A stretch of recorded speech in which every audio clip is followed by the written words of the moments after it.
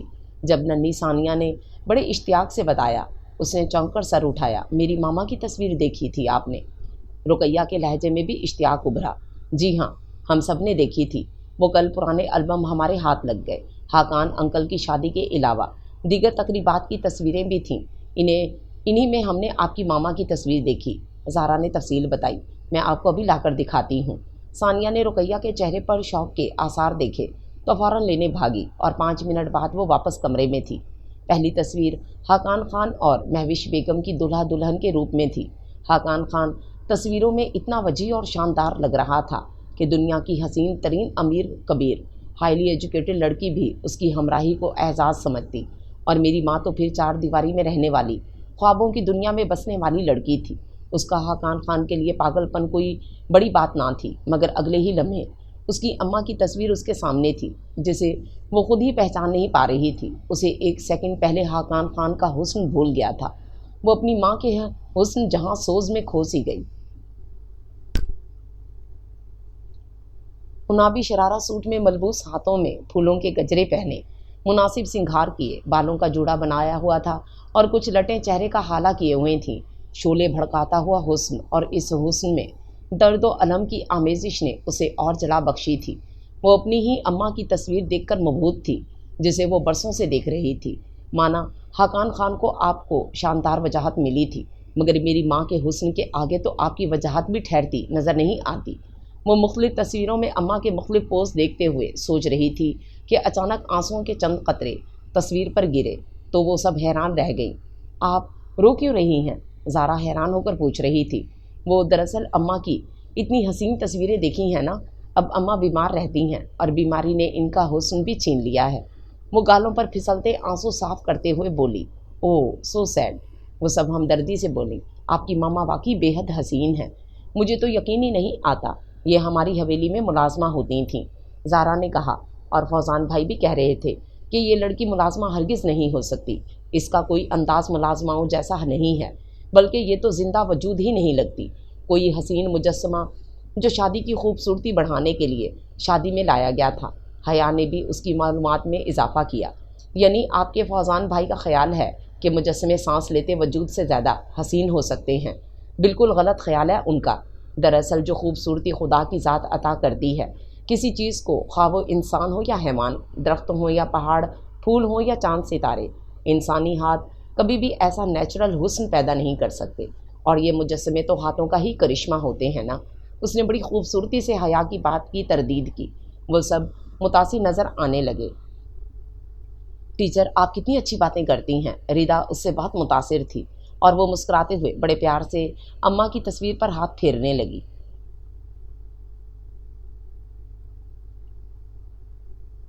اسے 3 ماہ ہو گئے تھے حویلی آتے۔ شروع میں وہ جتنی بیزار تھی اب اتنی زیادہ دلچسپی لینے لگی تھی۔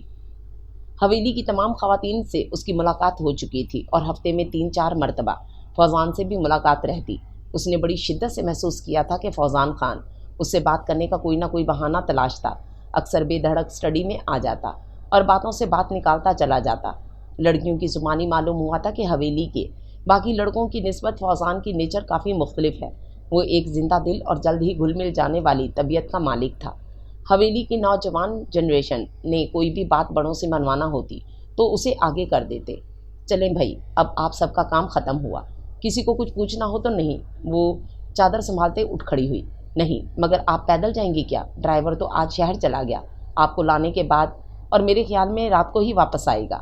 صبا کو فکر لاحق ہوئی۔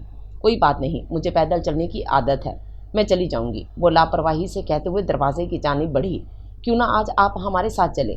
ہم نے فوزان بھائی سے مل کر پروگرام بنایا تھا کہ شام کو کھیتوں کی سیر کو چلیں گے، ادھر ہمارے باغات بھی ہیں، آپ بھی ہمارے ساتھ چلیں۔ واپسی پر ہم آپ کو آپ کے گھر ڈراپ کر دیں گے۔ صبا کی تجویز پر وہ سب متفق نظر آنے لگیں۔ لیکن میرا گھر تو گاؤں کے آخر پر ہے، جبکہ آپ لوگوں کے باغات شاید دوسری سمت میں ہیں۔ وہ مڑتے ہوئے آہستگی سے بولی، کوئی بات نہیں، آؤٹنگ جتنی ہو جائے اچھی ہے، ہمیں تو ویسے بھی کبھی کبھار ہی موقع ملتا ہے، یوں آؤٹنگ کا، اس بہانے ہم سارا گاؤں پھر لیں گے۔ زارا نے جھٹ سے جواز پیش کیا، پھر ثانیہ نے بھی اصرار کیا تو اسے انکار کرنا اچھا نہ لگا۔ چند لمحوں بعد وہ سفید کرولا میں روانہ ہوئی۔ ڈرائیونگ سیٹ پر فوزان تھا، جو بڑے خوشگوار موڈ میں ساتھ بیٹھی زارا سے محو گفتگو تھا۔ 8 منٹ کی ڈرائیو کے بعد گاڑی رک گئی۔ لڑکیاں یوں چھلانگے مار کر باہر نکلیں جیسے عرصہ بعد قید سے رہائی ملی ہو، اور منٹوں میں باغ کے مختلف کونوں میں پھیل گئیں۔ وہ کچھ دیر تو ان کے ساتھ پھرتی رہی، پھر جیسے اکتا کر ایک طرف ہو گئی۔ درخت کے ساتھ ٹیک لگائے وہ ادھر ادھر دیکھنے لگی۔ غروب ہوتے سورج کی سترنگی شعاؤں اور گھنے درختوں جن میں بانس کی شاخیں ایک دوسرے سے گلے مل رہی تھیں نے مل کر ایک عجیب پر اسرار سا ماحول پیدا کیا ہوا تھا۔ اس نے لمبی درختوں کی قطار کو دیکھا جو تا حد نظر تک تھی۔ 4 فٹ چوڑی راہگزر کے دونوں طرف درختوں کی قطار تھی۔ درختوں کے ایک طرف باغات کا سلسلہ شروع ہوتا تھا، جبکہ دوسری طرف دور دور تک سرسبز کھیت تھے۔ وہ جیسے اس خوبصورت منظر میں کھو سی گئی۔ فوزان باغات کے منشی اسلم سے محو گفتگو تھا۔ اس سے بات مکمل کر کے پلٹا اور یکدم ساکت ہو گیا۔ گرین کلر کے کاٹن کے سوٹ میں ملبوس، درخت کے ساتھ ٹیک لگائے، اپنے آپ سے بے خبر وہ کھڑی تھی۔ سورج کی نارنجی شعائیں اس کے چہرے پر منعکس ہو کر اسے بڑا انوکھا اور دلکش روپ دے رہی تھیں۔ گہری سیاہ خوابناک آنکھیں یوں کسی منظر کی اسیر ہوئی تھیں کہ اپنے اوپر پڑنے والی نگاہوں کی تپش کو محسوس ہی نہ کر پا رہی تھیں۔ قوس قزح سے بھرپور شام کے اس خوبصورت منظر کا وہ سب سے حسین اور دلکش منظر محسوس ہو رہی تھی۔ یہ لڑکی ہمیشہ مقناطیس کی طرح کھینچتی ہے اپنی طرف، اور آج تو لگتا ہے حواس ہی سلب کر لے گی۔ وہ اپنی کیفیت پر جھنجھلاتے ہوئے اس کی جانب بڑھا۔ قریب پہنچ کر اس کے کھنکارنے پر وہ اس کی جانب متوجہ ہوئی۔ انداز کافی چکنا سا تھا۔ آپ؟ وہ سیدھی ہوتے ہوئے بولی، جی ہاں میں۔ آپ یہاں کھڑی ہو کر جیسے ساری دنیا سے کنارہ کش ہو چکی ہیں، اس لیے میرا آنا آپ کو کافی تعجب خیز لگا۔ وہ کچھ اکڑے ہوئے لہجے میں بولا، نہیں ایسی تو کوئی بات نہیں، دراصل میں گھر جانے کا سوچ رہی تھی، اماں کافی پریشان ہوں گی، شام ہو رہی ہے۔ وہ یکدم فکر مندی سے بولی، کچھ نہیں ہوتا، کبھی کبھی پریشان کرنے میں کوئی حرج نہیں۔ وہ بے نیازی سے بولا۔ رقیہ نے پریشان سی نظریں لڑکیوں کی تلاش میں دور تک دوڑائیں۔ آپ عام لڑکیوں سے اتنی مختلف کیوں ہیں؟ بہت منفرد اور طلسمی شخصیت نظر آتی ہیں۔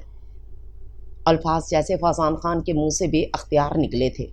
کیا مطلب ہے آپ کا؟ وہ حیران سی اسے دیکھنے لگی۔ اب دیکھیں باقی لڑکیاں کیسے باغ میں آ کر انجوائے کر رہی ہیں، حالانکہ اکثر آتی ہیں، مگر پھر بھی ایسے ادھر ادھر گھوم رہی ہیں جیسے کسی کال کوٹری سے نکل کر آئی ہوں، اور آپ سب سے بے نیاز ادھر ہی جم گئی ہیں۔ وہ جیسے سنبھل کر بولا، اچھا تو اس وجہ سے میں آپ کو منفرد نظر آتی ہوں۔ وہ جیسے کسی بچے کی بات پر ہنسی۔ اس کی مترنم ہنسی نے اس خاموش اور پرسکون منظر میں جیسے جلترنگ سی بکھیر دی تھی۔ فوزان کو غروب ہوتے سورج کے ساتھ اپنا دل بھی ڈوبتا محسوس ہوا۔ اللہ کا شکر ہے ہماری محنت رنگ لے آئی۔ غلام رسول کی آواز پر اس نے چونک کر دیکھا۔ السلام علیکم خان۔ غلام رسول نے اسے سلام کیا۔ وعلیکم السلام، کیسے ہو بابا؟ اور کون سی محنت رنگ لے آئی؟ جی یہی محنت۔ غلام رسول نے ہرے بھرے کھیت کی جانب اشارہ کیا، جہاں چاول کے بیج سے نرم اور نازک ہری بھری شاخیں نکل رہی تھیں۔ یہ زمین بہت بنجر تھی، جہانگیر خان نے تو کہہ دیا تھا اسے اب کاشت کیا ہی نہ جائے، مگر ہم نے بھی ہمت نہ ہاری، اور اب دیکھیں کیسے ہری بھری ہے زمین۔ غلام رسول اپنی محنت کا پھل دیکھ کر بہت خوش تھا۔ انسان کی لگن سچی ہو، ولولہ ہو اور ساتھ محنت ہو تو نتائج شاندار ہی ملتے ہیں۔ رقیہ نے غلام رسول کی تائید کی، لیکن اس سب میں اس کی اپنی کیا غرض ہے؟ یہ سب بے لوثی اور بے غرضی ہے۔ فوزان جیسے حیران سا تھا۔ نہیں فوزان خان، اسے جزا کی امید تھی تو اس نے محنت کی۔ جہانگیر خان کو جب معلوم ہوگا، ان کے دل میں اس کی قدر ہوگی، ہو سکتا ہے وہ اس سے پہلے سے زیادہ گندم یا چاول دیں، اس کا کوئی انعام دے اور اس کا کوئی بہت بڑا مسئلہ بھی حل کر دے جو اس کے لیے کافی ہوگا۔ اور ان لوگوں کا اور کام ہی کیا ہے؟ آقاؤں کی خدمت کرنا اور خدمت کے بدلے جو ملے اس سے زندگی کی گاڑی چلانا۔ جتنی زیادہ خدمت اتنا بڑا معاوضہ، وہ کہتی چلی گئی۔ لیکن غلام رسول نے جتنی زیادہ جد و جہد کی ہوگی بنجر زمین کو زرخیز کرنے میں، میرا نہیں خیال معاوضہ اسے اتنا ہی ملے۔ فوزان جیسے اسے مزید باتوں پر اکسا رہا تھا۔ یقیناً نہیں ملے گا فوزان صاحب، مگر میرا اس بات پر یقین ہے کہ انسان کا کبھی بھی کوئی بھی عمل ضائع نہیں جاتا، چاہے اچھا ہو یا برا، چھوٹا ہو یا بڑا، کبھی نہ کبھی ضرور اس کے مطابق بدلہ ملتا ہے۔ اس جہاں میں نہ صحیح اگلے جہاں میں، آج نہیں تو کل صحیح، دادا کو نہ صحیح تو پوتے کو صحیح۔ اتنی چھوٹی سی بات کو اس نے کیسے دلائل سے بیان کیا تھا۔ فوزان خان کا متاثر ہونا کوئی بڑی بات نہ تھی۔ اس کی ماں کسی شہزادی سے کم نظر نہیں آتی، اور بیٹی کی شکل و صورت اور انداز تو رہے ایک طرف، باتیں بھی کیسی فیصلہ کن اور منطقی ہیں، وہ سوچ رہا تھا۔ رقیہ، مجھے لگتا ہے تمہاری کسی پچھلی نسل کا تعلق ضرور کسی شاہی خاندان یا اعلیٰ خاندان سے ہے، وہ کہہ رہا تھا۔ کیا صرف امیر اور اعلیٰ خاندان کے لوگ ہی اچھی باتیں کر سکتے ہیں اور اچھے انداز و اطوار اپنا سکتے ہیں؟ وہ سوچتے ہوئے آگے بڑھی۔ چلیں، شام کافی گہری ہو گئی ہے۔ اس کے اداس لہجے نے جیسے یکدم شام کو بھی اداس کر دیا تھا۔ فوزان اس کے لہجے کی یاسیت کو محسوس کرتے ہوئے آگے بڑھا۔ باقی لڑکیاں بھی اب ایک دائرے کی شکل میں کرولا کی جانب بڑھ رہی تھیں۔ اسے 3 گھنٹے ہو گئے تھے یوں بیڈ پر کروٹ بدلتے۔ کزن سے خوب گپ شپ اور پاپا سے کاروبار کے متعلق بات چیت کے بعد وہ 11 بجے کمرے میں آیا تھا۔ نائٹ ڈریس پہننے کے بعد وہ سونے کے غرض سے بیڈ پر لیٹا تو شام کا وہ خوبصورت ہوش ربا منظر چھم سے ذہن میں اتر آیا۔ آنکھیں بند کرتا تو رقیہ کی تلسیماتی شخصیت اسے بے چین کر دیتی۔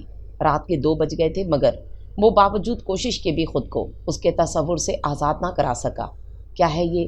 پہلے تو کبھی کسی نے یوں ڈسٹرب نہ کیا تھا۔ اتنی لڑکیوں سے میری دوستی رہی ہے، لیکن ایسے کوئی خیالوں سے چپک کر نہیں رہ گئی تھی۔ وہ جھنجھلا کر اٹھا اور دریچے میں آ کر کھڑا ہو گیا۔ پردہ کھینچ کر باہر آسمان پر نظر دوڑائی۔ سامنے چمکتے چاند میں کسی کا قوس قزح کے رنگ لیے چہرہ نظر آ رہا تھا۔ کیا بات ہے اس لڑکی میں جو مجھے بے بس کر رہی ہے؟ کسی طور بھی ہمارے لیول کی نہیں، ایک عام سی لڑکی ہے۔ عام سی لڑکی نہیں، عام سی لڑکی تو نہیں، اور لیول صرف عمارت اور خاندانی لحاظ سے ہی ہمارے لیول کی نہیں، باقی انداز و اطوار، گفتگو، تعلیم، شکل و صورت اور اس کی شخصیت کا اصرار اور مقناطیسیت سب اسے خاص بناتے ہیں، بہت منفرد۔ شاید میں نے ہی اسے زیادہ امپورٹنس دے دی ہے، لیکن وہ تو خود ہی میری توجہ سے گریزاں رہتی ہے۔ سامنے چاند میں اس کے عکس کو محسوس کرتے ہوئے وہ شش و پنج میں مبتلا نڈھال سا ہو رہا تھا۔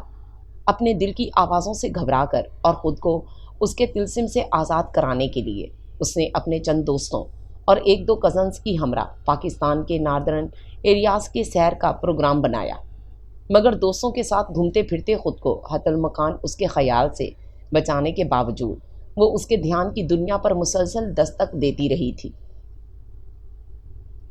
زارا، کیا بات ہے، آج تم ٹیوشن نہیں لے رہی؟ صبح جب وہ اسٹڈی کی جانب گیا اور بھائیں بھائیں کرتی اسٹڈی دیکھ کر وہ زارا کے پاس چلا آیا جو ہال روم میں بیٹھی میگزین دیکھ رہی تھی۔ وہ رقیہ کے ایگزامز ہو رہے ہیں 5th ایئر کے، اس لیے وہ 1 ماہ کی چھٹی لے چکی ہیں۔ زارا کی بات سن کر فوزان خان کو اپنے دل میں ویرانی سی پھیلتی محسوس ہوئی۔ دل چاہا اس کے گھر اس کے پاس چلا جائے اور سامنے بٹھا کر ڈھیروں باتیں کرے۔ باتیں؟ ہاں، کتنی اچھی باتیں کرتی ہے وہ، ہر موضوع پر بولنا آتا ہے اسے، ہر بات کو سمجھتی ہے۔ ضرور میری آنکھیں دیکھ کر ہی میرے دل کی حالت سے آگاہ ہو جائے گی اور شاید اس کے چہرے پر مسکراہٹ پھیلے گی جو اس کے گالوں میں ایک بھنور سا پیدا کر دے گی، جیسے وہ اکثر میری کسی غیر معقول بات پر ہولے سے ہنس دیتی تھی۔ وہ اپنے ہی خیال میں گم چلا جا رہا تھا جب سامنے سے آتی شانوں سے بری طرح ٹکرایا۔ شانوں کے ہاتھ سے ڈونگا نیچے گر گیا جس میں گاجر کا حلوہ تھا۔ کیا اندھی ہو؟ دیکھ کر نہیں چلتی؟ المینرڈ ایڈیٹ! فوزان خان کو جیسے اندر کا ابال نکالنے کا موقع ملا تھا۔ معاف کر دو صاحب، شانو اپنا قصور نہ ہوتے ہوئے بھی سہم کر کہہ رہی تھی۔ فوزان کی آنکھوں کے سرخ ڈوروں نے اسے دہلا دیا تھا۔ ہائے رقیہ، کتنے شوق سے تمہارے لیے حلوہ بنایا تھا، سارا ناس ہو گیا۔ وہ گندا سندا حلوہ ڈونگے میں ڈالتے ہوئے بولی، جبکہ 2 قدم آگے بڑھے ہوئے فوزان خان کے قدم یکدم جم گئے۔ تم رقیہ کی طرف جا رہی ہو؟ اس کے بے تابانہ انداز پر شانو حیران سی رہ گئی۔ جی صاحب، وہ ہکلاتے ہوئے بولی۔ اچھا، 5 منٹ بعد میرے کمرے میں آنا، میں نے رقیہ کو ایک بک بھیجنی ہے، جانے سے پہلے لیتی جانا۔ وہ کہتے ہوئے تیزی سے سیڑھیاں چڑھ گیا جبکہ شانو ہکا بکا کھڑی اسے دیکھ رہی تھی۔ بے تحاشا تجھے یاد کیا اور بھلایا بھی بہت ہے تجھ کو۔ ساری رونق ہی تیرے دم سے ہے اور تیرے بکھرے ہوئے غم سے ہے۔ جس قدر میں نے تعلق تیرا محسوس کیا اتنی گہرائی تو روحوں میں ہوا کرتی ہے۔ جس قدر میں نے تیری ذات کو خود میں پایا اتنی یکتائی کہاں ملتی ہے۔ فاصلے بخت کھو بیٹھے ہیں، دوریاں پھیکی پڑیں، اتنی شدت سے تجھے سوچا ہے، اتنی شدت سے تجھے چاہا ہے۔ شدتیں عشق کی معراج ہوا کرتی ہیں فقط فوزان خان۔ تو بہت جلد مشرقی لڑکیوں کی طرح شاعری کی زبان اپنا لی فوزان خان۔ میری لگن پہ مجھ کو یقین تھا مگر اتنی جلد نتیجہ بھی سامنے آ جائے گا یہ معلوم نہیں تھا۔ وہ خط کو دیکھتے ہوئے سوچ رہی تھی۔ ابھی کچھ دیر پہلے شانو اسے ایک انگریزی ناول دے کر گئی تھی، یہ کہہ کر کہ فوزان خان نے یہ کتاب بھیجی ہے۔ وہ ناول ہاتھ میں لیے حیرت سے دیکھتی رہی۔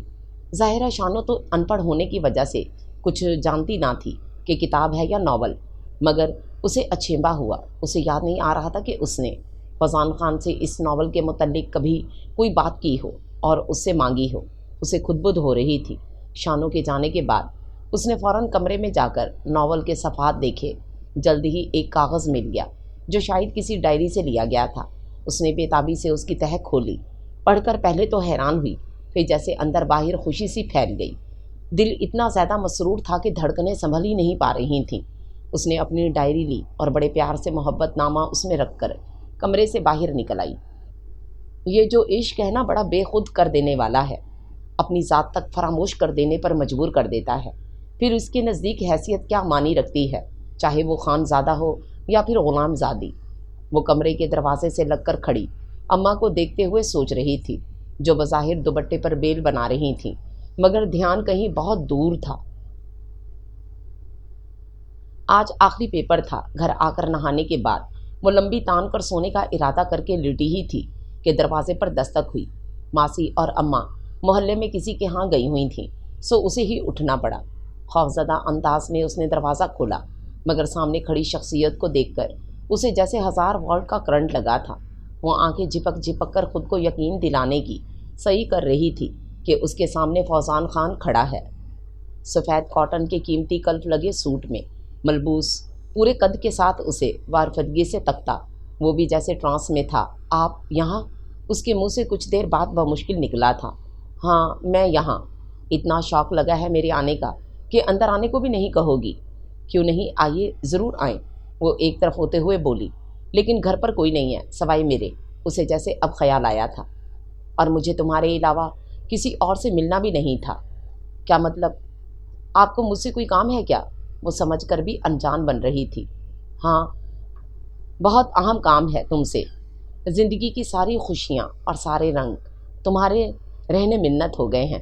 سنا تھا جب ایک دل میں آگ لگی ہو تو جس کی وجہ سے لگی ہو اس کے دل تک آنچ ضرور پہنچتی ہے۔ مجھے یقین ہے میرے دل نے جو دستک تمہارے دل پر دی ہے تم نے ضرور محسوس کی ہے۔ بتاؤ بتاؤ نا، وہ گمبھیر لہجے میں اصرار کر رہا تھا۔ رقیہ نے اپنے اڑتے حواس کو بمشکل قابو کیا۔ ہاں کی ہیں محسوس میں نے آہٹیں دل کے آس پاس، لیکن دروازے کھولنے سے ڈر لگتا ہے کیونکہ دستک بہت زور آور اور کسی طوفان کا پیش خیمہ لگتی ہے، وہ دھیمے لہجے میں کہتی جا رہی تھی۔ میں سمجھا نہیں تمہاری بات، فوزان کا انداز اضطرابی تھا۔ کوئی مشکل بات ہے ہی نہیں جو سمجھ میں نہ آئے۔ کہاں آپ وسیع و عریض جائیداد کے مالک، ہائی کوالیفائڈ خان زادے، اور کہاں میں؟ اپنی حیثیت خوب جانتی ہوں صاحب، اپنی نسوانیت اور عزت بہت عزیز ہے مجھے۔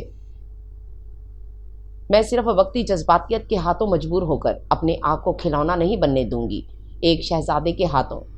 آپ کی امی آپ کے لیے لڑکی تلاش کر رہی ہیں، یقیناً کوئی بہت حسین امیر زادی، اعلیٰ نسل کی، ہائی ایجوکیٹڈ لڑکی کو آپ کے لیے پسند کریں گی، تب میں آپ کو بالکل بھول جاؤں گی، مگر آپ میرے دل میں ہمیشہ کے لیے آباد ہو جائیں گے۔ اگر میں نے دل کا دروازہ کھول دیا اور پھر میں کسی قابل نہیں رہوں گی، ساری زندگی آپ کے نام کی مالا جپتی رہوں گی، اور آپ کو کبھی پرواہ بھی نہیں ہوگی کہ کوئی رقیہ آپ کی زندگی میں آئی تھی۔ رقیہ، تم نے اتنا کچھ سوچ لیا اور میں ابھی تک اپنے دل کو سنبھالنے میں نڈھال ہو رہا ہوں، جو رقیہ کے آگے سب فراموش کر بیٹھا ہے۔ نہیں دیتا ہوں میں کسی ذات پات کو اہمیت، انسان ہوں میں بھی، تم بھی مسلمان ہیں، ہم دونوں۔ تم ایک ایجوکیٹڈ باشعور آئیڈیل لڑکی ہو، تمہارا ساتھ میرے لیے کسی لحاظ سے بھی باعث شرمندگی نہیں ہے، تمہارا ساتھ مجھے مکمل کرتا ہے رقیہ، تمہارے بن میں ادھورا ہوں۔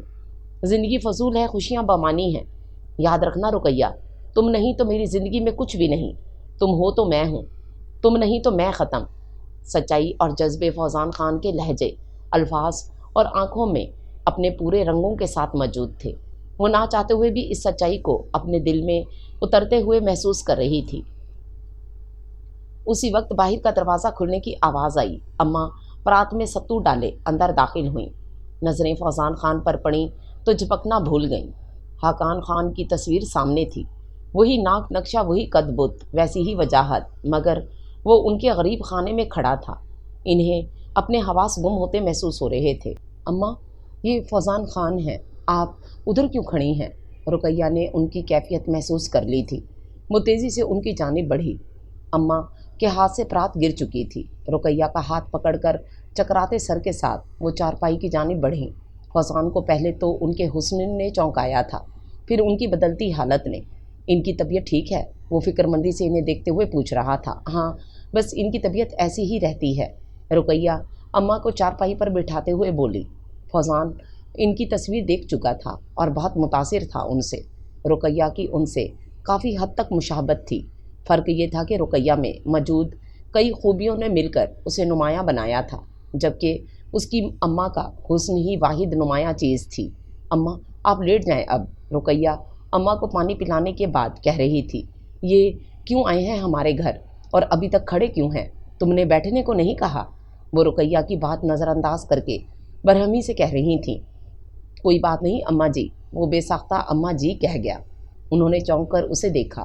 اس کے بچپن میں جب وہ ایک دفعہ اماں کا حال پوچھنے گئی تھی تو اس وقت وہ بہت چھوٹا تھا۔ وہ جتنے دن وہاں رہیں اس سے خوب پیار کرتی رہیں۔ اب وہ انہیں اماں جی کہہ رہا تھا۔ خانزادے کسی ملازمہ کو ایسے نہیں بلاتے تھے۔ میں رقیہ سے کہنے آیا تھا کہ حویلی آیا کریں ٹیوشن پڑھانے کے لیے۔ اچھا، میں تو خود اسے کہہ رہی تھی کہ پیپر ختم ہو گئے تو اب جایا کرے حویلی۔ اسے ایک دو بار شانو بھی آ کر کہہ گئی ہے۔ آج اس کا آخری پیپر تھا، کل سے جائے گی۔ کھڑے کیوں ہو آپ، بیٹھو۔ جاؤ رقیہ، دودھ کے گلاس میں شربت ڈال کر لاؤ۔ نہیں، اب میں چلتا ہوں، بلکہ آپ اس سے کہیں کہ ابھی میرے ساتھ چلے۔ نہیں، میں آج آرام کروں گی، کل سے آؤں گی۔ وہ فوراً بولی، چلیں جیسے آپ کی مرضی، میں چلتا ہوں۔ رقیہ، تم میری بات سمجھنے کی کوشش کرنا، بھاری لہجے میں کہتے ہوئے اس کی گہری والہانہ اور بہت کچھ کہتی آنکھیں رقیہ پر جمی تھیں، اور وہی نظریں اماں کی نظر میں آ گئیں۔ اور اماں جنہوں نے ساری زندگی ایسی نگاہوں پر تیاگ دی تھی، کیسے نہ پہچان پاتی؟ وہ یکدم وحشت زدہ سی ہو گئیں اور لمبے لمبے سانس لینے لگیں۔ رقیہ اور فوزان دونوں پریشان ہو گئے۔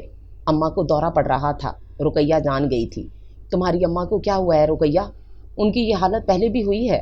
اماں بے ہوش ہو چکی تھیں ہمیشہ کی طرح۔ ہاں، اماں کو ایسے دورے اکثر پڑتے ہیں اور بہت عرصے سے پڑتے ہیں۔ اماں کو یہ دورے کیوں پڑتے ہیں یہ میں آپ کو پھر کبھی بتاؤں گی، ابھی نہ تو وقت ہے اور نہ ہی موقع۔ رقیہ کے لہجے نے فوزان کو چونکایا، مگر پھر وہ نظر انداز کر گیا۔ یہ ہوش میں کب آئیں گی؟ وہ پوچھ رہا تھا۔ پتہ نہیں، گھنٹے بعد یا آدھ گھنٹے بعد، کچھ کہا نہیں جا سکتا۔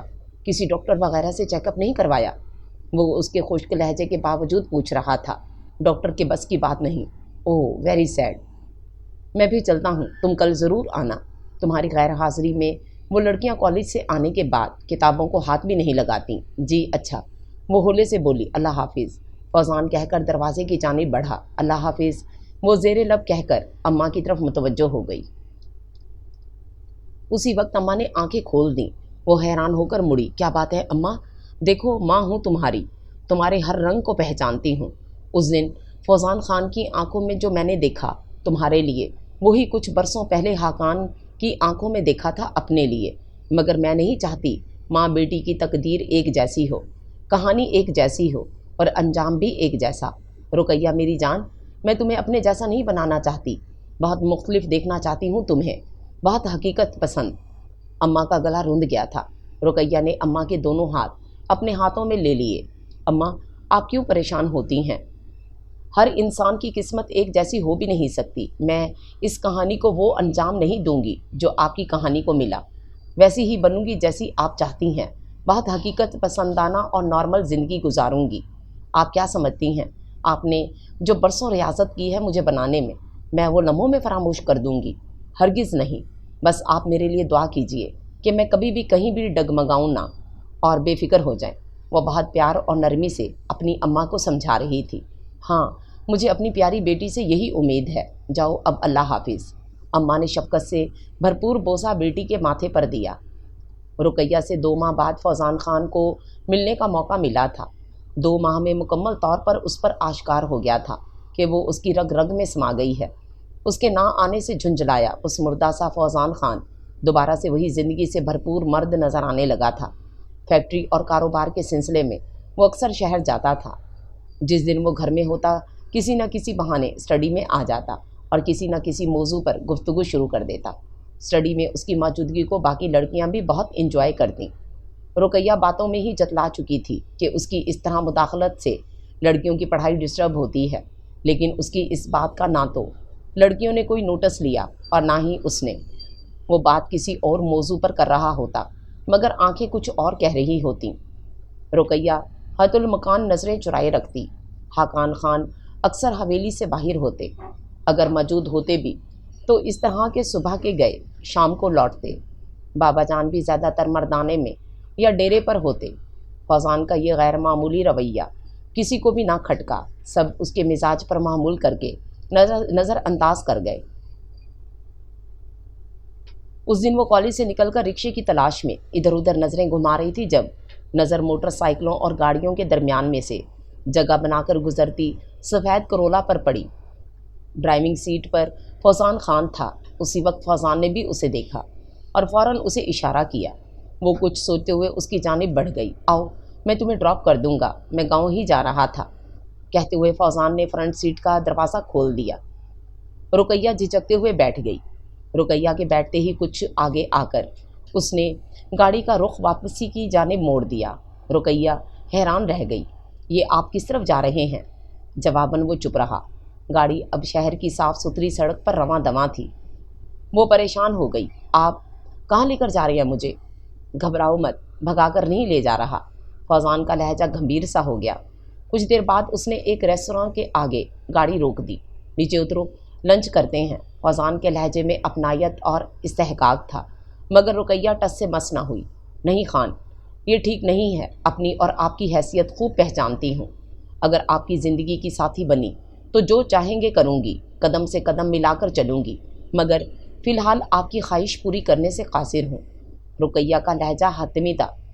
فوزان نے ایک سرد آہ بھر کر گاڑی واپسی کے راستے پر ڈال دی۔ رقیہ، تم جانتی ہو کہ میں محبت کو کوئی اہمیت نہیں دیتا تھا، مگر تمہاری محبت میں اس قدر ڈوبا ہوں کہ محبت کے علاوہ ہر چیز بے معنی اور فضول نظر آتی ہے۔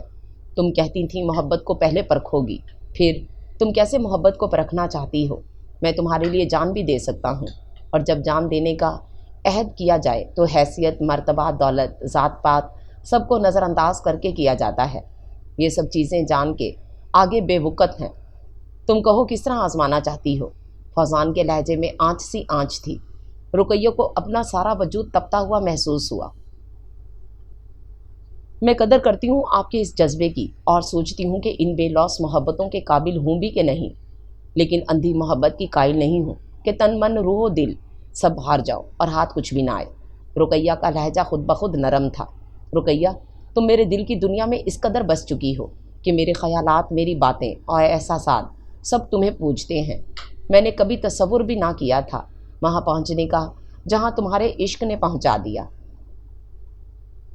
میں تمہارا دامن دنیا کی ہر خوشی سے بھر دینا چاہتا ہوں۔ تمہیں خالی ہاتھ دیکھنا میرے لیے ایسی اذیت ہوگی جیسے انسان کی شہرت کاٹ دی گئی ہو۔ رقیہ نے ایسے اس کی جانب دیکھا جیسے پہلی مرتبہ دیکھا ہو۔ چلو آج ہماری چھٹی ہوئی، موسم بھی اچھا ہو رہا ہے، کیوں نہ چائے کے ساتھ پکوڑے اور گاجر کا حلوہ نوش فرمایا جائے۔ صبا بڑی دھن میں کہتے ہوئے ہال روم میں داخل ہوئی جہاں سبھی مونگ پھلیاں نوش فرما رہی تھیں، ساتھ ساتھ فوزان خان سے باتوں میں مگن تھیں۔ کیوں ٹیچر نہیں آئی آج؟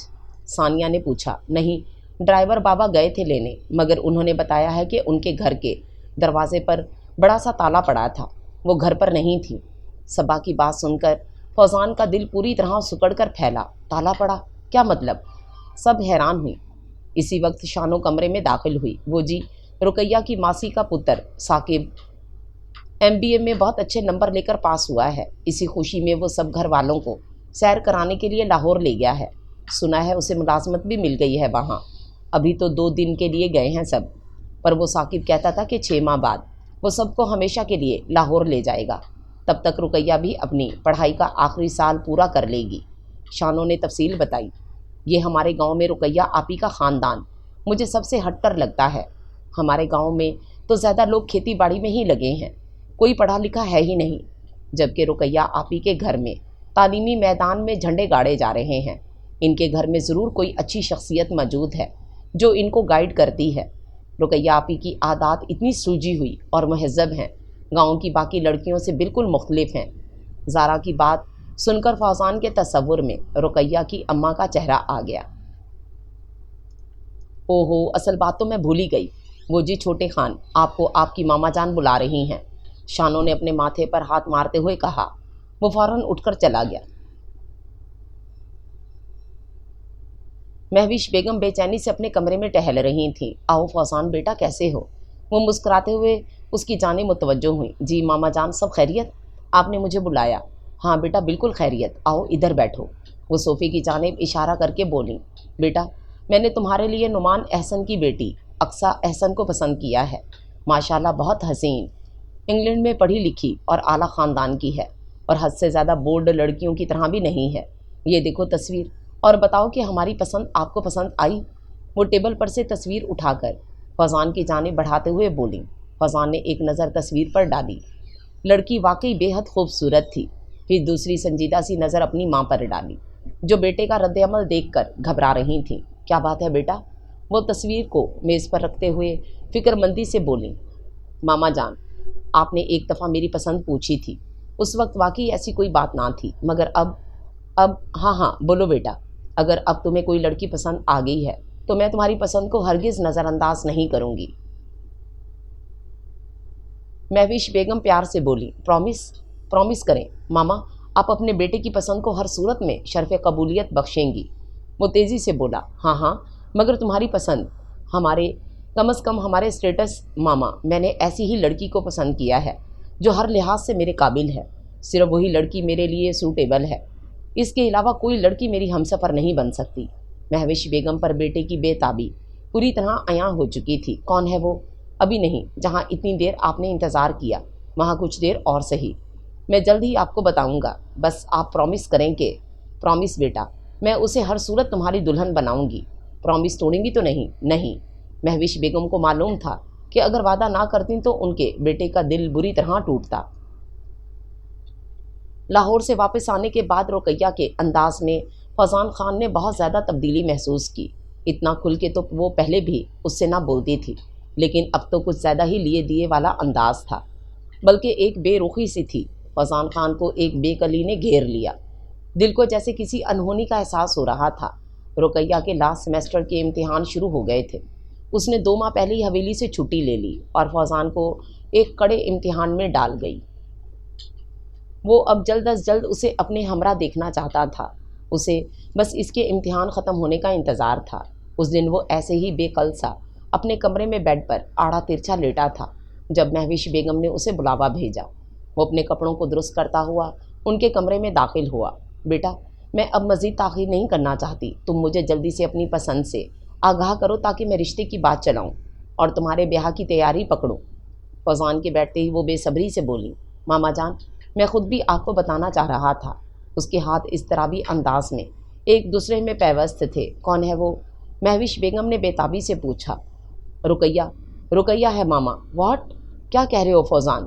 تمہیں پتہ ہے کہ مہوش بیگم جیسے کرنٹ کھا کر بیڈ سے اٹھی تھیں۔ ہاں ماما، میں پورے ہوش و حواس میں کہہ رہا ہوں کہ رقیہ ہے وہ لڑکی جس سے میں شادی کرنا چاہتا ہوں، لیکن تم تو کہتے تھے وہ ہمارے اسٹیٹس کے مطابق ہے۔ ماما جان، میں نے یہ کہا تھا کہ وہ میرے قابل ہے ہر لحاظ سے، اپنے اسٹیٹس کے مطابق نہیں کہا تھا۔ اچھا، کیا وہ تمہارے قابل ہے؟ مہوش بیگم نے طنزیہ انداز میں کہا تھا۔ ہاں ہے، میری نظر سے دیکھیں تو وہ دنیا کی سب سے حسین لڑکی ہے، ویل ایجوکیٹڈ ہے، سلجھی ہوئی عادات کی مالک، مہذب لڑکی ہے۔ صرف دولت کو بنیاد بنا کر میں اسے کمتر نہیں کہہ سکتا، اور سب سے بڑی بات، میرا دل اس کے دم سے آباد ہے۔ اگر وہ نہ ملی تو میرا دل اجڑ جائے گا، میرا دل اجڑ گیا تو میں نہیں رہوں گا۔ ماما، آپ کو اپنا بیٹا عزیز ہے اور اب بیٹے کو رقیہ جان سے پیاری ہے۔ امید ہے آپ مزید کچھ نہ سننا چاہیں گی، وہ کہہ کر تیزی سے کمرے سے باہر نکل گیا۔ مہوش بیگم ہکا بکا کھڑی رہ گئیں۔ کیا کہہ رہی ہو مہوش بیگم؟ ہوش میں تو ہو تم؟ مہوش بیگم نے بیٹے کی پسند حاقان کو بتائی تو وہ یکدم جلال میں آ کر گرجے۔ ہوش میں ہوں تو یہ بات آپ کو بتائی ہے، ورنہ ایسی کسی انہونی کا تصور تو میں نشے میں ہوتی تب بھی نہ کرتی۔ تو کہہ دو اپنے لاڈلے بیٹے کو، ہمیں اپنی شان بہت عزیز ہے۔ ایک غلام زادی کے لیے ہم اپنے بیٹے کی ناراضگی مول لے سکتے ہیں، مگر اپنے خاندانی وقار کو ٹھیس نہیں پہنچا سکتے۔ اور جب یہی بات مہوش بیگم نے فوزان کو بتائی تو بیٹے کا باپ سے بھی زیادہ شدید رد عمل تھا۔ وہ دہل کر رہ گئیں۔ فوزان پر جیسے جنون طاری ہو گیا۔ اس نے کمرے کی تمام چیزیں وحشیانہ انداز میں اٹھا کر پھینکنا شروع کر دیں۔ نہیں چاہیے مجھے یہ خاندانی وقار، یہ جھوٹی شان و شوکت، کہنے پاپا سے سنبھال کر رکھیں اپنا اسٹیٹس، اپنی جائیداد، اپنا خاندانی حسب نسب۔ مجھے صرف رقیہ چاہیے، صرف رقیہ، کچھ نہیں لینا مجھے پاپا کے خاندانی وقار سے۔ پھوٹ پھوٹ کر روتے ہوئے چیزیں پھینکتا ہوا وہ بالکل ننھے بچے کی طرح لگ رہا تھا۔ مہوش بیگم کا بس نہیں چل رہا تھا کہ کیسے اسے اپنی گود میں سمیٹ لیں۔ حویلی کے تمام افراد اس کے کمرے میں جمع ہو چکے تھے۔ اس کی حالت پر سب کو سکتہ سا ہو گیا۔ حاقان خان اور جہانگیر خان بھی اس کے کمرے میں پہنچ چکے تھے۔ اس صورتحال میں سب حواس باختہ تھے۔ بالآخر وہ جیسے نڈھال سا ہو کر زمین پر بیٹھ گیا۔ سارا کمرہ الٹ پلٹ ہو چکا تھا۔ جہانگیر خان اپنے لاڈلے ہونہار پوتے کی یہ حالت دیکھ کر جیسے پلکیں جھپکنا بھول گئے۔ انہوں نے مہوش اور حاقان خان کو اپنے کمرے میں بلا کر ساری صورتحال کے متعلق دریافت کیا۔ ایک لڑکی کی خاطر ہمارے اتنے قابل پوتے کی یہ حالت ہو گئی، تف ہے تم دونوں پر۔ ساری بات سن کر جہانگیر خان افسوس سے بولے، بڑے بڑے رئیس زادے، نواب زادے، شہزادے ایسی غلطیاں کر بیٹھتے ہیں، گو کہ ہمارے خاندان میں ایسا بہت کم ہوا ہوگا، اور اگر اب اس سے یہ حماقت سرزد ہو گئی ہے تو تم دونوں بجائے آرام سے معاملے کو سلجھانے کے بیٹے کا تماشا بنا رہے ہو۔ کل ہی جاؤ رشتہ لے کر آؤ، انہوں نے تہکمانہ لہجے میں کہا۔ مگر بابا جان، آپ جانتے ہیں کہ وہ کسی طور بھی ہمارے قابل نہیں ہے۔ حاقان خان کا احتجاجی انداز کسی طور بھی سخت نہ تھا۔ جانتے ہیں ہم، یہ صرف وقتی چڑھاؤ ہے، جذبات کا، وقت کے ساتھ تھم جائے گا۔ مہوش، تم بیٹے کے لیے کسی اچھے خاندان میں رشتہ دیکھتی رہنا۔ یہ شادی صرف حویلی میں ہی ایک چھوٹی سی تقریب میں ہوگی۔ یہ ہمارے پوتے کی ایک احمقانہ سی خواہش ہے جسے پورے کرنا ضروری ہو گیا ہے۔ کچھ عرصے بعد فوزان کی شادی بڑی دھوم دھام سے ہوگی۔ اب تم جاؤ۔ جہانگیر خان فیصلہ سنا چکے تھے۔ رشتہ تم اور آپا جان لے کر جائیں گی، حویلی کا کوئی مرد ساتھ نہ ہوگا۔ اپنے کمرے میں آ کر حاقان خان کہہ رہے تھے۔ مہوش بیگم فی الحال مطمئن ہو گئی۔ حاقان خان بے چینی سے ٹہلتے ہوئے باہر ٹیرس پر نکل آئے۔ بہت خوب نوری بیگم، بڑی شاطرانہ بازی کھیلی ہے تم نے وقت کی بساط پر۔ میں نے تمہیں ان پڑھ ہونے کا طعنہ مارا تھا، تم نے تعلیم یافتہ بیٹی کو چارہ بنایا۔ میرے بیٹے کے لیے انتقام لے رہی ہو اپنی محرومیوں اور نارسائیوں کا، مگر دیکھنا ایسی بازی الٹاؤں گا کہ منہ کے بل گرو گی۔ آ جائے تمہاری بیٹی حویلی کی ملکہ بن کر، مگر صرف 4 دن کی ملکہ، ایسی اوقات یاد دلائیں گے کہ اپنا آپ بھول جاؤ گی۔ حاقان خان سنگ دلی سے سوچ رہے تھے۔ دوسرے دن رقیہ کے گھر سے واپسی پر مہوش بیگم نے جو خبر سنائی اس نے فوزان کے دل کی دنیا کو تہبالہ کر کے رکھ دیا۔ رقیہ کا نکاح ثاقب سے ہو چکا ہے۔ یہ خبر سن کر کچھ لمحے تو وہ ساکت ہی کھڑا رہ گیا۔ نہیں ماما جان، آپ جھوٹ بول رہی ہیں، جھوٹ ہے یہ سب۔ رقیہ مجھ سے اتنا بڑا دھوکہ نہیں کر سکتی، آپ مجھے بدگمان کر رہی ہیں، جھوٹ جھوٹ بول رہی ہیں، کہہ دے ماما۔ کہتے مہوش بیگم بیٹے کی آنکھوں میں ناچتی دیوانگی دیکھ کر رو پڑیں۔ باقی سب بھی ششدر کھڑے تھے۔ جہانگیر خان اور حاقان خان ایک دوسرے سے نظریں چرا رہے تھے۔ فوزان ایک جھٹکے سے اٹھا اور گیراج سے گاڑی نکال کر دیوانہ وار فل سپیڈ پر چلاتے ہوئے رقیہ کے گھر کے سامنے جا رکا۔ دونوں ہاتھ مار کر دروازہ کھولا۔ نوری مرغیوں کو دانہ ڈال رہی تھیں، ماسی کپڑے دھو رہی تھی اور رقیہ سلائی مشین پر بیٹھی تھی۔ سب نے اس اچانک افداد پر بوکھلا کر دیکھا۔ فوزان خان آنکھوں میں زمانے بھر کی وحشت سموئے رقیہ کی جانب بڑھ رہا تھا۔ رقیہ کھڑے ہوتے ہوئے لرزی تھی۔ کب، کس سے ہوا ہے تمہارا نکاح؟ بتاؤ مجھے، یہی کہا ہے نا تم لوگوں نے میری ماما سے کہ تمہارا نکاح ہو چکا ہے؟ وہ اپنی سرخ انگارہ آنکھیں اس پر جمائے پوچھ رہا تھا۔ جب میں لاہور گئی تھی 2 دن کے لیے، وہیں میرا نکاح ثاقب سے ہوا تھا، میری مکمل رضامندی سے۔ رقیہ نے حت المکان اپنے خوف کو چھپانے کی صحیح کی۔ تو دھوکہ کیا ہے مجھ سے، ڈاکہ مارا ہے میری محبت پر، بے خبری میں مجھے لوٹا ہے تم نے۔ کیوں کیا تم نے ایسا؟